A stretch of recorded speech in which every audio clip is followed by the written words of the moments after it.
ఇది మూడవది. నాలుగవదిగా ఈ 31వ కీర్తన 19వ వచనం 2వ లైన్లో చూస్తే చూడండి, నరుల ఎదుట నన్ను ఆశ్రయించిన వారి నిమిత్తము నీవు సిద్ధపరిచిన మేలు ఎంతో గొప్పది. నాలుగవదిగా మనం ఏం చేయాలి? దేవునిని ఆశ్రయిస్తేనే. అందుకే 118వ కీర్తన 8వ వచనంలో ఏమంటున్నాడు? మనుషులను నమ్ముకున్నటి కంటే యెహోవాను ఆశ్రయించడం మేలు, రాజులు నమ్ముడు కంటే. దేవుని సంగమా, దేవుని బిడ్డలారా, ఈ లేఖనాలన్నీ కూడా ఏం ప్రబోధం చేస్తున్నాయి అంటే మనకి దేవునిని ఆశ్రయించాలి. మనుషులను ఆశ్రయించాం, మన జీవితంలో మనకి ఏం ఎదురైందండి? నిరాశ ఎదురైంది. మనుషులను ఆశ్రయిస్తున్నాం, నాయకులను ఆశ్రయిస్తున్నాం, అధికారులను ఆశ్రయిస్తున్నాం. మనకు మేలు జరుగుతుందంటే నువ్వు మనుషులను ఆశ్రయిస్తే మేలు జరగదు. అక్కడ ఏమన్నాడు? మనుషులను నమ్ముకున్నట కంటే మనుషులను ఆశ్రయించో మేలు జరిగిందా? ఎత్తానన్నాడు, చేశాడా? వస్తానన్నాడు, వస్తాడా? మనుషులను ఆశ్రయించి పేలైపోయాం. నాలుగవదిగా దేవుని వాక్యం ఏం చెప్తుందో తెలుసా? నీవు నీ జీవితంలో మేలు చెయ్యాలంటే నీవు మనుషులను ఆశ్రయించడం కంటే ఎవరిని ఆశ్రయించాలి? చెప్పండి. నిజమే, నువ్వు బిడ్డలను ఆశ్రయిస్తే నీకు బోర్డు తిప్పేస్తారు, ఏజీ రక్తమే చేయ. ఒరే నిన్నే నమ్ముకున్నాను రా బాబు, దేవునికి దోత్రం లేలోయ్యా, నిన్నేం చొక్కబెట్టరా, లేజీ రక్తమే చేయ. నేను చెప్తున్నాను, నేను వేసిన దేవుణ్ణి ఆశ్రయించండి. దేవుణ్ణి ఆశ్రయిస్తే ఆ మంచి మనసు దేవుడే కలగజేస్తేనే చూస్తారా, లేజీ రక్తమే చేయ. హల్లెలూయ చెప్పండి గట్టిగా. మనకంటూ ఒక ప్రణాళిక ఉండాలి. నేను చెప్తున్నానండి, దేవుణ్ణి ఆశ్రయిస్తే దేవుడు మేలు చేస్తాడు. ఎందుకంటే ఆశలు అనేవి తుచ్చమైనవి, ఎవరు ఉండరు, దేవుడే ఉంటాడు నీతోటి. దేవుని ఆశ్రయిస్తే మేలు. అందుకే యెషయా గ్రంథంలో ఒక మాట 8వ అధ్యాయం 22వ వచనం చదవండి ఒకసారి. ఏమంటే 21, 22 వచనం. అప్పుడు దేవుని సన్నిధిని మమ్మును మేము దుఃఖపరుచుకుని శుభ ప్రయాణము కలుగునట్లు ఆయనను వేడుకొనుటకు అవహ నది దగ్గర మేము ఉపవాసం ప్రయత్నం. చూడండి 22వ వచనం. మేలు చేయుటకై ఆయనను ఆశ్రయించు వారికందరికీ మా దేవుని హస్తం తోడుగా ఉంది. దేవునికి స్తోత్రం చెప్పండి, హల్లెలూయా. దేవుని బిడ్డలారా, ఆయనను ఆశ్రయించే వారికి మేలు చేయడానికి దేవుని హస్తం ఎలాగుంది? తోడుగా ఉంది. చెప్పండి, ఎలాగుంది? చెప్పండి. నువ్వు దేవునిని ఆశ్రయించమని ఎందుకు అంటున్నానంటే, దేవుని హస్తము నీకు తోడుగా ఉంది, నీ యజమానుడికి తోడుగా ఉంది, నీకు తోడుగా ఉంది, నీ కుటుంబానికి తోడుగా ఉంది, నీ బిడ్డలకు తోడుగా ఉంది. ఎవరికి దేవుని హస్తం తోడుగా ఉంది? తనను ఆశ్రయించే వారికి. చెప్పండి ఏంటి అంటే, ఎవరిని ఆశ్రయించే వారికి? ఇప్పుడు వీళ్ళు ఏమన్నా ఉపవాసం ఉన్నారు, దేవుని సన్నిధిలో ఏం చేస్తున్నారండి? ఉపవాసం ఉండి ప్రార్థన చేస్తున్నారు. ఉపవాసం ఉండి ప్రార్థన చేయడం అంటే దేవునిని ఆశ్రయించడమే. నేనంటాను, నీ భర్త మారాలంటే ఉపవాసం ఉండి దేవునిని ఆశ్రయించి నువ్వు ప్రార్థన చేయి. నీ బిడ్డకు వివాహం జరగాలంటే ఉపవాసం ఉండి దేవునిని ఆశ్రయించి నువ్వేం చేయాలి? ప్రార్థన చేయి. నీ కుటుంబంలో ఉన్న అప్పులు దేవుడు తీర్చాలంటే ఉపవాసం ఉండి దేవునిని ఆశ్రయించి ఏం చేయాలి? నువ్వు ప్రార్థన చేయాలి. ఒకవేళ బాకీ రావాల్సి ఉందా? ఉపవాసం ఉండి దేవునిని ఆశ్రయించి ప్రార్థన చేయి. బిడ్డల భవిష్యత్తు కోసమా, లేకపోతే గృహం కోసమా, ఏమన్నా అప్పుల కోసమా, సమస్యల కోసమా, బాధల కోసమా, ఇబ్బందుల కోసమా, దేని గురించి అయినా ప్రభువు చెప్తున్నాడు. ఇప్పుడు వీళ్ళు ఏం చేస్తారు? ఉపవాసం ఉండి దేవునిని ఆశ్రయించి ఏం చేస్తున్నారు? ప్రార్థన చేస్తున్నారు. ఇప్పుడు చెప్పండి, దేవునిని ఆశ్రయించి ఉపవాసం ఉండి ప్రార్థన చేస్తున్న వారి జీవితంలో ఆశ్రయించే వానికి దేవుని హస్తం ఎలాగుంది? చెప్పండి, ఎలాగుంది? తోడుగా ఉంది కదా. దేవుని హస్తం తోడుగా ఉంది. దేవుని హస్తము తోడుగా ఉండకపోతే, దేవుడే తోడుగా లేకపోతే, దేవునిని ఆశ్రయించే వానికి దేవుడు తోడుగా ఉంటాడు. ఎందుకో తెలుసా? మేలు చేయడానికి. అందరు చెప్పండి ఏంటమ్మా, చెప్పాలి గట్టిగా. ఏం చేయడానికి? మేలు చేయడానికి. నువ్వు నేను దేవునిని ఆశ్రయిస్తున్నాం, మన జీవితంలో మేలు జరిగిందా? ఆశ్రయించామని చెబుతున్నాం, ఉపవాసం ఉన్నామా? వీళ్ళ వల్లే దేవునిని ఆశ్రయించి ప్రార్థన చేశామా? దేవుని హస్తం మనకు తోడుగా ఉందా? మేలు చేయడానికి దేవుని హస్తం, నా దేవుని హస్తం వారికి ఎలాగుంది? తోడుగా ఉంది. దేవునిని బైబిల్ గ్రంథంలో ఉందా? అతడు దేవుణ్ణి ఆశ్రయించినంత కాలము అతడు వర్ధిల్లాడు అని బైబిల్ గ్రంథంలో 2వ దినవృత్తాంతాల గ్రంథం 26వ అధ్యాయములో 3, 4, 5 వచనములో ఉజ్జానే ఒక రాజును గురించి చెప్పబడిన మాట. 5వ వచనం చదువుతారా? ఓకే. ఈ రాజు ఉజ్జానే రాజు యెహోవాను అతను ఆశ్రయించినంత కాలము దేవుడు అతన్ని ఏం చేశాడంట? చెప్పండి. ఆశ్రయించినంత కాలము దేవుడు ఏం చేశాడు అతన్ని? ఇప్పుడు ఎవరిని ఆశ్రయించాలి మనం? కష్టకాలములో, బాధల్లో, ఇబ్బందుల్లో, ఇరుకులలో దేవునిని ఆశ్రయించాలి మనం. ఎవరిని ఆశ్రయించాలి? మనుషులను ఆశ్రయించి మోసపోయామండి, స్నేహితులను ఆశ్రయించి మోసపోయాం, అయిన వారిని ఆశ్రయించి మోసపోయాం. నిజమండి. స్నేహితులను ఆశ్రయించి నమ్మి సహాయం చేస్తే ఆడు ఇప్పుడు ఎక్కడున్నాడో తెలియదు. గట్టి గుండె కాబట్టి, దేవునిని ఆశ్రయించాను కాబట్టి ఇలా నిలబడి ఉన్నాం. ఈరోజు దేవునిని ఆశ్రయించాలి మనం. దేవునిని మనము ఆశ్రయిస్తే తప్పక దేవుడు ఏం చేస్తాడండి? మేలు చేస్తాడు. ఎస్, ఒక మాట చెప్తాను వినండి. 16వ కీర్తనలో రాయబడిన మాట ఏంటంటే, ఏమండి, అతడు దేవునిని ఆశ్రయించాడు కాబట్టి దేవుడు అతన్ని ఏం చేశాడు? కాపాడాడు. దేవునికి స్తోత్రం.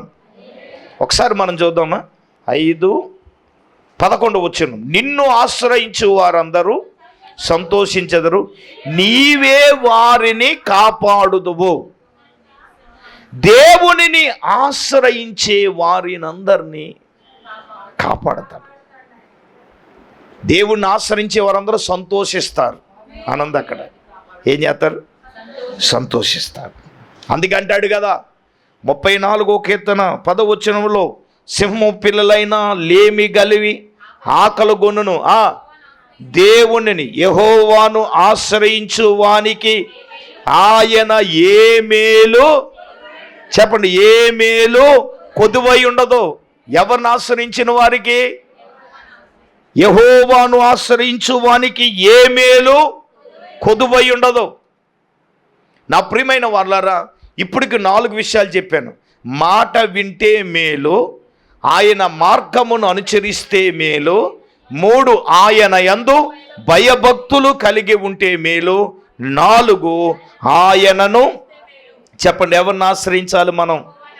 దేవునిని మనము ఆశ్రయిస్తేనే అది మన జీవితాలకు, మనకు కూడా మేలు. ఎన్నైనాయి? 4. 5వదిగా 84వ కీర్తన 11వ వచనం చదువుదాం. యథార్థముగా ప్రవర్తించు వానికి ఆయన ఏ మేలు చేయక మానడు. చెప్పండి. 5వదిగా మనము ఏముండాలి? ఎలాగుండాలి? యథార్థముగా ఉంటేనే దేవుడు మేలు చేస్తాడు. యథార్థమైన జీవితం మనకు కావాలి. దేవుణ్ణి నమ్మినప్పుడు ఎలాగ యథార్థత లేదు. ఇప్పుడు మనలో ఏం కావాలి?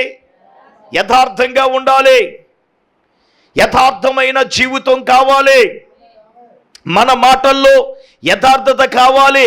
నేనేమంటానంటే, యథార్థత అనేది మానవుని దృష్టికి కాదు, దైవిక దృష్టి. చూడండి, ఇశ్రాయేలీయుల ప్రజల గురించి ద్వితీయోపదేశకాండము 13వ అధ్యాయము దయచేసి మనము 18వ వాక్యం చదవండి ఒకసారి. నీ దేవుడైన యెహోవా దృష్టికి యథార్థమైన దానిని చేయుచు నీవు నీ దేవుడైన యెహోవా మాట విన్నప్పుడు యెహోవా తన కోపాగ్ని నుంచి మల్లుకొని నీ యందు కనికెరపడి నిన్నేం చేస్తాడు? ఆయన కరుణిస్తాడు. చాలండి, దేవునికి స్తోత్రం చెప్పండి. హల్లెలూయా. అదే 12వ అధ్యాయం 28వ వచనం అక్కడే ఉంది చూడండి. నీ దేవుడైన యెహోవా దృష్టికి యుక్తమును యథార్థమగు దానిని నువ్వు చేసినందున నేను నీకును నీ సంతతి వారికి ఏం చేస్తాను? చెప్పండి, ఏం చేస్తాను? నిత్యము మేలు కలుగునట్లంట. ఎవరి దృష్టికి? నీ దేవుడైన యెహోవా దృష్టికి యుక్తమును యథార్థమైన దాన్ని చేస్తే నీకేం చేస్తాడంట దేవుడు? యథార్థమైన జీవితం ఉందా? ఈ రోజున చాలా మంది సేవకులే యథార్థవంతులుగా ఉండట్లేదు. యథార్థమైన జీవితం కావాలి. వాక్యం వింటున్న వారు కానివ్వండి, బోధించే మేము కానివ్వండి, టీవీ ముందు కూర్చుని వాక్యం వింటున్న వారా, మేలులు చెయ్యాలంటే యథార్థమైన జీవితం మీకు కావాలి. దేవుడు ఏం చేస్తాడు సార్ అంటే, మనము యథార్థంగా జీవిస్తున్నామా లేదా, యథార్థంగా బ్రతుకుతున్నామా లేదా అనేదే దేవుడు చూస్తాడు. ఇప్పుడు ఏమంటున్నాడు ఇక్కడ? అమ్మా, ఇక్కడ ఏమంటున్నాడు?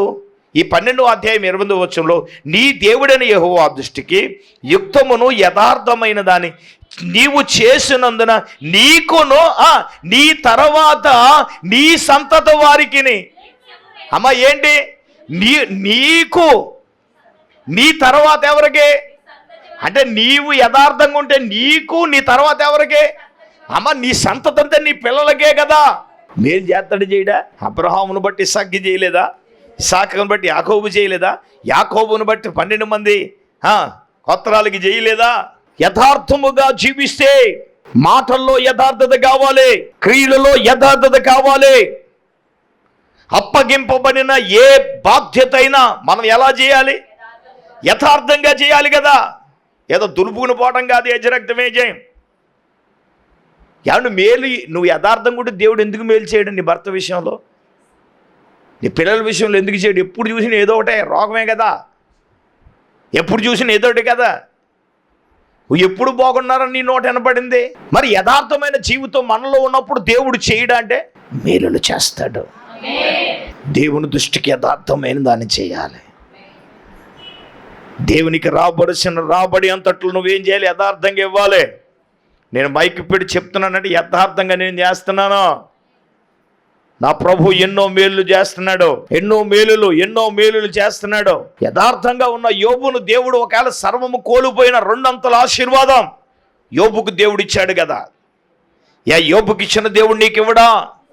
యోబు జీవితంలో చేసిన దేవుడు నీ జీవితంలో చేయడా? నీ జీవితంలో చేసిన దేవుడు నీ పిల్లల జీవితంలో చేయడా? ఏమండి, గృహం విషయంలో చేయడా? వ్యాపార విషయంలో చేయడా? నీ బండి విషయంలో చేయడా? నీ బంగారు విషయంలో చేయడా? నీ అప్పుల విషయంలో చేయడా? మనం ఎక్కడుందో జారు, మన దగ్గర యథార్థత ఎక్కడుంది? నువ్వు మాత్రం మేలు చేసే బ్రాబా, మేము మాత్రం ఏముండవు. యథార్థంగా ఉన్న యోబు జీవితంలో మేలు చేసిన దేవుడు, కోరహ కుమారుల జీవితంలో చేసిన దేవుడు, ఇశ్రాయేలీల ప్రజల విషయంలో చేసిన దేవుడు, మీ జీవితంలో దేవుడు మేలు చెయ్యాలంటే ఎలాగుండాలి? మనం నీ మాటల్లో యథార్థత ఉండాలి, నీ క్రియలలో యథార్థత ఉండాలి. నువ్వు చేసే ఆలోచనలు ఏం కావాలి? సెల్ఫిష్నెస్గా నీ స్వార్థం గురించి నువ్వు ఆలోచించేసి ఎదరుండి బలి చేయడం కాదు, యజ్రక్తమేజీ, అది యథార్థత కాదు. అది నీ పబ్బం గడుపుకోవడం కోసం నువ్వు అనుకున్నట్టుగా చేసి నిలిపోవడం అది కాదు కదా. చాలా జాగ్రత్తగా మనం గమనిస్తే దేవుడు మాట్లాడే మాట యథార్థమైన జీవితం మనకు కావాలి. ఆరవదిగా దేవుని బిడ్డలారా, ఏది మనకు మేలు అంటే 119వ కీర్తన 72వ వచనం, వేల కొలది వెండి బంగార నాణెముల కంటే చూడండి ఆయన ఇచ్చిన ధర్మశాస్త్రమే, ఆయన వాక్యమే, ఆయన ధర్మశాస్త్రం మనకేంటట? మేలు. హల్లెలూయా. ఇప్పుడు దేవుని వాక్యం ఏంటి చెప్పండి? మేలు కదా. అందుకే 119వ కీర్తన 5వ వచనంలో ఏమంటాడు? ఆహా నీ కట్టలలో గైకొన్నట్లేలా నా ప్రవర్తన స్థిరపడి ఉండిన ఎడల నాకు ఎంతో మేలు. ఆరవదిగా దేవుని వాక్యమే మనకు మేలట. చెప్పండి, ఏం మేలు? దేవుని వాక్యమే మేలు కదా. అందుకే వాక్యం వినాలి అన్నారు ఆయన. అందుకే దావీదు గారు కూడా చెప్తారు, నీ ఎదుట నేను పాపము చేయకున్నట్లు నా హృదయంలో నేనేం ఉంచుకున్నాను? సీరియల్ ఉంచుకున్నాడు ఆయన. మరి ఏం ఉంచుకున్నాడు ఆయన? చెప్పండి, మనలో ఏముంది? వాక్యం ఉందా? ఉంచుకుంటున్నావా? ఈ వారంది ఆ వారం వరకు వారం రోజులు మనలో ఉండాలి వాక్యం. వాక్యమే మనకు మేలు, మన జీవితాలకు అది మేలు. అక్కడ ఏమిటంటే వెండి కంటే, బంగారము కంటే, నాణాల కంటే, ఒంటి మీద ధరించిన బంగారం కంటే, కాళ్ళు కింద ఎట్టుకున్న వెండి కంటే, నాణాల కంటే ఏది మేలంట? ఆయన ధర్మశాస్త్రం, ఆయన వాక్యమే మనకు మేలు. ఇప్పుడు వాక్యమే మేలు కాబట్టి ఏం చేయాలి? వాక్యము వినాలి, వాక్యము చదవాలి. చదివి విన్న వాక్య ప్రకారం ఏంటి చేస్తేనే మేలు. వాక్యమును చదవకుండా, వాక్యాన్ని వినకుండా, వాక్య ప్రకారంగా మనము చెయ్యకుండా మన జీవితాల్లో, మన వ్యక్తిగత జీవితాల్లో మనము మేలులు పొందలేం కదా. నా ప్రియమైన సంగమా, దేవుని బిడ్డలారా, ఈ 6వ వారం దేవుడు మనతో మాట్లాడుతున్నాడు. దేవుడు మేలు చెయ్యాలంటే ఆయన వాక్యమే నీకు మేలు. హల్లెలూయా. అది వెండి కంటే, బంగారము కంటే, నాణాల కంటే అది మేలైందే. ఇప్పుడు మేలైన వాక్యాన్ని మనం ఏం చేయాలండి? చదవాలి కదా, వినాలి కదా. విన్నది చదివిన దాని ప్రకారం ఏంటి చెయ్యాలి, అనుసరించాలి. అదే కదా మనకు మేలండి. అందుకంటాడు, అయ్యా నీ కట్టలు నేను గైకొన్నట్లు నా ప్రవర్తన వాక్యంతోనే కదా. మన ప్రవర్తన సరి చేసుకోవలసింది ఏమండి? మన జీవితాలను బాగు చేసుకునేది దేవుని వాక్యం చేతనే కదా. హలో, ప్రతి ఒక్కరికి కూడా దేవుని వాక్యాన్ని బట్టి ప్రభు మాట్లాడుతున్నాడు. వాక్యమే మనకు మేలు చేస్తుంది. కష్టములు, బాధలు ఉన్నప్పుడు వాక్యము చదివితే కదా నిన్ను ఆదరించేది, నీకు తోడుగా ఉండేది.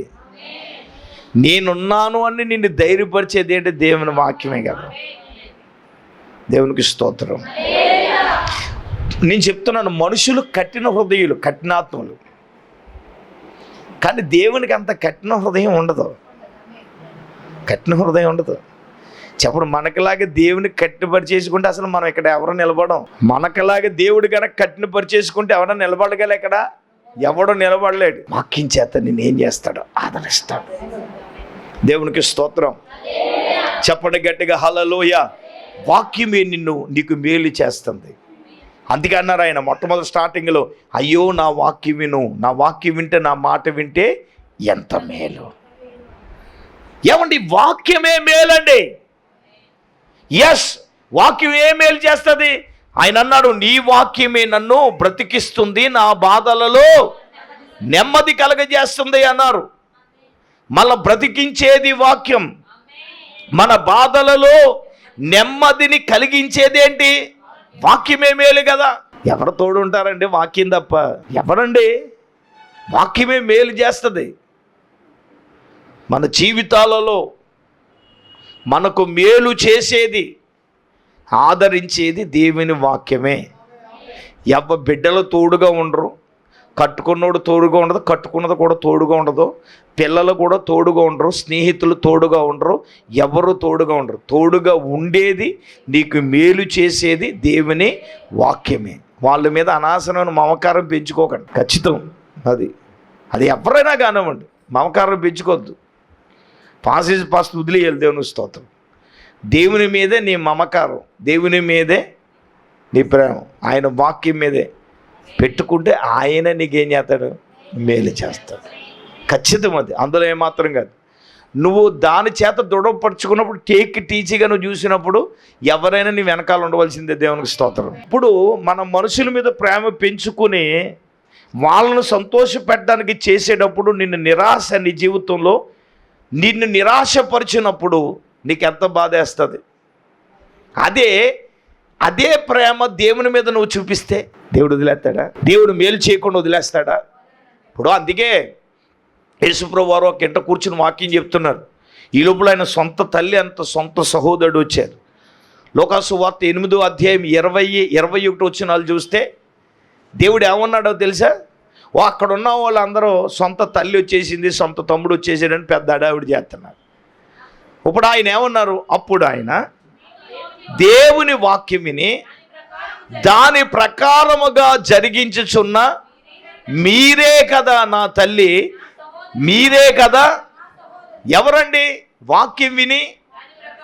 ఒక మాట చెప్పనా, ఇప్పుడు ఎవరికి సొంత తల్లి కంటే సొంత సహోదరుని కంటే ఎవరికి యేసయ్య ప్రాముఖ్యత ఇస్తున్నాడు? వాక్యము విని వాక్య ప్రకారంగా చేస్తున్నాం మనకే కదా. ఇప్పుడు చెప్పండి, వాక్య ప్రకారంగా చేస్తే మేలే కాదా? సొంత తల్లి కంటే యేసయ్య వాక్యం విని దాని ప్రకారంగా చేశాం. చివరిది 7వది 133వ కీర్తన 1వ వచనం, సహోదరులు ఐక్యత కలిగి నివసించుట ఎంత మేలు. ఇది మన అందరికీ కావలసింది. ఇది ఏముండాలి? ఉందా? ఎడ్డువంటే తెడ్డు. మనం దేవుని స్తోత్రం. ఐక్యత ఎక్కడుంది?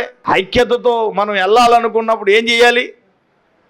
మళ్ళీ ఈవిడితో చాలా ప్రమాదం. మరి ఆవిడ మేకప్ అయ్యే వరకు ఉండాలి కదా. దేవుని స్తోత్రం. అది గుడికైనా కానివ్వండి, ఫంక్షన్కైనా కానివ్వండి, ఏమైనా కానివ్వండి, ముందు కనుక రెడీ అయిపోయిందే యేసు రక్త విజయం, సైతాను శోధన, యేసు రక్త విజయం. ఫంక్షన్కి వెళ్ళిన ఆనందం ఈ జీవితంలో ఉండదు. యేసు రక్త విజయం 3 రోజుల దాకా. ఇంకా ఆ బాధపడలేక ఆవిడ మేకపక్క అక్క అయ్యిందా వచ్చేస్తున్నానే. దేవుని స్తోత్రం. మా తోడుకోళ్ళు వస్తానంది అటు ఇటు తిరుగుతుంది, కానీ పెద్ద మనిషి తలకాయ అది బట్టలు వేసుకోదు, తలకాయ దూకోదు. యేసు రక్త విజయ్ హల్లెలూయా అందరూ అయిపోతుంది. అప్పుడు వెళ్తుంది. ఆటోడు పోం పోం పోం పోం పోం అని ఆరణం కొడతాడు. ఇంకా అక్కడికి వెళ్ళేటప్పటికి అన్నీ అయిపోతాయి. ఇంకా భోజనం టయానికేగా. అంటే నేనేమంటానంటే, నేను క్లియర్గా చెప్తాను. ఇప్పుడు చూడండి, శరీరంలో ఈ 5 ఏళ్ళు ఉన్నాయి. ఇది యూనిటీగా ఉన్నాయి. ఏమున్నాయి చెప్పండి? ఐక్యతగా ఉన్నాయి. ఇప్పుడు చూడండి, ఐక్యత ఉంది కాబట్టి నేను ఇలా లేకదీయగలను. ఓకేనా? ఇప్పుడు ఈ 5 ఏళ్ళకి యూనిటీ లేకపోతే ఈ ఏళ్ళతో నేను ఎలా లేకదీయగలను? చెప్పండి చెప్పండి. ఇదిగో కనీసం 2 ఏళ్ళైనా 3 ఏళ్ళైనా. అదే ఈ 5 ఏళ్ళు ఐక్యతగా ఉందనుకో, కుటుంబంలో నలుగురు ఉంటే నలుగురు ఐక్యతగా ఉండాలి. సంఘంలో ఉన్న విశ్వాసులందరూ సేవకునితో ఐక్యతగా ఉండాలి. పెద్దలతో ఎలాగ ఉండాలి? ఐక్యతగా ఉండాలి. ఐక్యత ఐక్యత. అందుకే సంఘాన్ని దేనికి పోల్చాడంటే ఫ్యామిలీకి, కుటుంబానికి పోల్చాడు. ఇప్పుడు ఏ పని చేసినా మనకేముండాలి? ఐక్యతతో చేసుకోవాలి సంఘం. అది నలుగురు కానివ్వండి, 10 మంది కానివ్వండి, 100 మంది కానివ్వండి, 150 మంది అయినా ఏం కావాలి? ఐక్యత కావాలి. ఐక్యతతో అన్ని పనులు చేసుకోవాలి. ఇప్పుడు నేను ముందున్నానని ఈవిడ పోజు కొట్టడానికి లేదు, ఈవిడ వెనకాల ఉందని ఈవిడ బాధపడడానికి లేదు. అర్థమవుతుందా? ఇవన్నిటికి ప్రాముఖ్యం ఏంటంటే ఇది ప్రామాణికం. శరీరంలో ఉన్న అవయవాలన్నీ వేరువేరుగా ఉన్న ఒక్క శరీరంలో ఉన్నాయి. కన్ను చూస్తుంటే, నోరు మాట్లాడుతూ ఉంటే, చేతులు పనిచేస్తున్నాయంటే, కాళ్ళు పనిచేస్తున్నాయంటే. ఇప్పుడు కాళ్ళు మీద దోమ కుట్టింది, కాళ్ళు బాగా కుట్టుకుంటుందని చెయ్యంటదా? చెప్పండి, ఏం చేస్తుంది? వెంటనే వెళ్ళి దోమని యేసు రక్తం ఏం చేస్తుంది? ఐక్యత అంటే అది. నాకెందుకులే బాధ, ఆవిడకి వచ్చింది, ఆవిడే పడుతుంది, ఆవిడే ఏడుతుంది. అది కాదు. సహోదరులు, సంఘ సహోదరులు కష్టంలో, బాధలో ఎవరైనా ఉన్నప్పుడు మనం ఐక్యతతో మనం ఏం చేయాలి?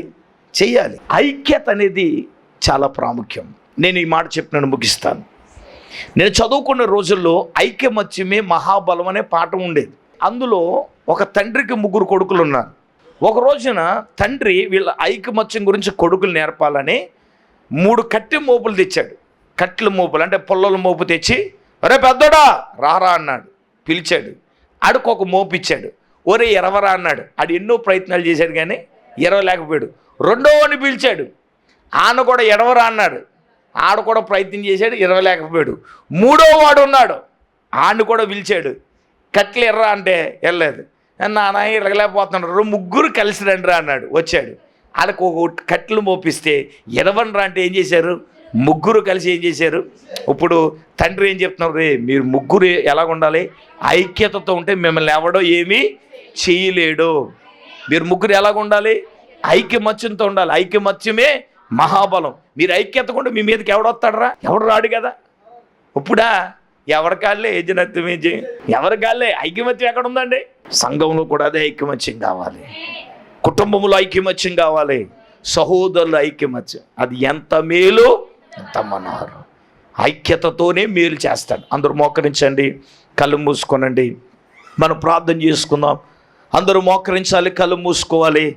దేవుడు ఇంతవరకు తన సేవకుల నుంచి ప్రభు సూటిగా తేటగా మనతో మాట్లాడాడు. ప్రార్థన చేసుకుందాం. దైవజనురాలు మన ప్రార్థనలో నడిపిస్తారు. స్తోత్రం స్తోత్రం స్తోత్రం స్తోత్రం స్తోత్రం స్తోత్రం. పరిశుద్ధుడైన తండ్రి, మహోన్నతుడా, నీకు వందనాలు ప్రభువా. అయ్యా, ఈ దినము నాయనకు ఉపవాస కూడికను ప్రభా ఇంతవరకు నీ ఆత్మ ద్వారా నడిపించినందుకు వందనాలయ్యా. అయ్యా నా తండ్రి, నీకు స్తోత్రాలు. నీ సేవకుని అభిషేకించి ప్రభువా నీ వాక్యము ద్వారా మీరు మాతో మాట్లాడినందుకు స్తోత్రాలు తండ్రి. అయ్యా నాయనా, నీ యొద్ద ప్రభువా మేము మేలు పొందుకోవాలంటే నాయనా, అయ్యా ఏమి చేస్తే మాకు మేలు జరుగుతుందో నాయనా, మేలు కలిగి ఉంటామో ప్రభువా. అయ్యా 7 విషయాలు మీరు మాతో మాట్లాడారు తండ్రి, నీకు స్తోత్రాలు. అయ్యో ఇశ్రాయేలు దేవుని మాట వింటే ఎంతో మేలని వాక్యము ద్వారా మాట్లాడావు తండ్రి. అయ్యా నీ మాట వినేవారముగా మేము ఉండటానికి, నీ మాటకు లోబడి ప్రభువా అయ్యా నాయన నీ మాటను అంగీకరించి తండ్రి మేము నడుచుకోవడానికి సహాయము దయచేయండి నాయన. అయ్యా నాయన నీ మార్గములను అనుసరించాలని తండ్రి. అయ్యా నాయన పురాతనమైన మార్గాలు చూడండి, ఈ మార్గములో నిలుచుండి చూడండి, మేలైనదేదో అడిగి తెలుసుకుని ప్రభువా అందులో నడుమంటున్నావు తండ్రి, నీకు వందనాలు. అయ్యా నీవే మార్గము తండ్రి, నీకు వందనాలు. నీవే మార్గముగా ఈ లోకానికి వచ్చావు ప్రభువా, నీకు వందనాలు. అయ్యా నీ మార్గములో నడవటం మాకు ఆశీర్వాదకరము నాయనా, నీ మార్గములో జీవించటం మాకు ఆశీర్వాదము కరము తండ్రి, నీకు వందనాలు. యేసయ్యా నీ మార్గములో మేము ప్రయాణం చేయటానికి అయ్యా కష్టమైన నష్టమైన మరి ఏదైనా సరే అయ్యా వెనుదిరిగి చూడకుండా ప్రభువా అయ్యా నీ వైపే ముందుకు సాగటానికి సహాయము దయచేయండి అయ్యా. దేవా నీకు స్తోత్రాలు తండ్రి. అయ్యా నీ యందు భయభక్తులు కలిగి ఉండాలని ప్రభువా అయ్యా నా తండ్రి, నీకు స్తోత్రాలు ప్రభువా. నాయన నీ యందు భయభక్తులు కలిగి ఉంటే మాకు మేలు కలుగుతుందని నాయన. అయ్యా నిన్ను ఆశ్రయించిన వారికి మేలు కలుగుతుందని ప్రభువా అయ్యా, యథార్థముగా జీవించే వారికి మేలు కలుగుతుందని ప్రభువా అయ్యా నైనా నీ వాక్యానుసారముగా అయ్యా నడిచే వారికి నైనా మేలు కలుగుతుందని ప్రభువా. నీ ధర్మశాస్త్రమే వెండి బంగారముల కంటే, వెండి బంగారపు నాణముల కంటే నీవిచ్చిన ధర్మశాస్త్రమే నాకు మేలు అంటుంది ప్రభువా. అవును తండ్రి, నీ వాక్యమే మా జీవితాలకు మేలు ప్రభువా. నీ వాక్యమే మా కుటుంబాలకు మేలు నైనా. ఈ లోకంలో ఎన్ని భోగభాగ్యాలున్నా, ఎంత వెండి బంగారాలున్నా మాకు మేలు కలుగు చేయదయ్యా. నీ వాక్యమే మాకు మేలు కలుగు చేస్తుంది తండ్రి. సహోదరుల ఐక్యత కలిగి నివసించుట మేలని మాట్లాడావు తండ్రి. అయ్యా కుటుంబంలో ఐక్యత దయచేయండి, భార్యాభర్తల మధ్య ఐక్యత, అయ్యా తల్లిదండ్రుల బిడ్డల మధ్య ఐక్యత నాయనా, అన్నదమ్ముల మధ్య ఐక్యత, అక్క చెల్లెండ్ర మధ్య ఐక్యత, తోటికోడల మధ్య ఐక్యత, సంఘములో ఐక్యత, సహోదరి సహోదరుల మధ్య ఐక్యత దయచే తండ్రి. అలా ఐక్యత కలిగి నివసించుట మేలని మాట్లాడావు తండ్రి. అయ్యా నైనా విన్నాయి నా ప్రభు ఈ 7 విషయాలు కూడా ప్రభువా మా హృదయాల్లో భద్రపరుచుకోవటానికి, మా హృదయాల్లో దాచుకోవటానికి ప్రభువా వాక్యానుసారంగా జీవించడానికి సహాయం దయచేయండి. కూడా వచ్చిన ప్రతి ఒక్క బిడ్డని పేరు పేరున దయతో జ్ఞాపకం చేసుకుని సమస్త ఘనత మహిమ ప్రభావాలు మీరే పొందమని యేసయ్య పరిశుద్ధ నామములో ప్రార్థన చేసి అడిగి వేడుకొనుచున్నామా పరమ తండ్రి, ఆమేన్. మన పరమ తండ్రి అయిన దేవుని ప్రేమ, మన ప్రభువును రక్షకుడైన యేసుక్రీస్తు ప్రభుల వారి యొక్క దివ్యమైన కృప, పరిశుద్ధాత్మ దేవుని యొక్క అన్యోన్య సహవాసం ప్రభు బిడ్డలారా ఇక్కడ కూడిండెలరకును టీవీ ముందు కూర్చున్న వాక్యం బిడ్డలరకు సదాకాలము తోడైనను గాక. ఆమేన్, ఆమేన్, ఆమేన్.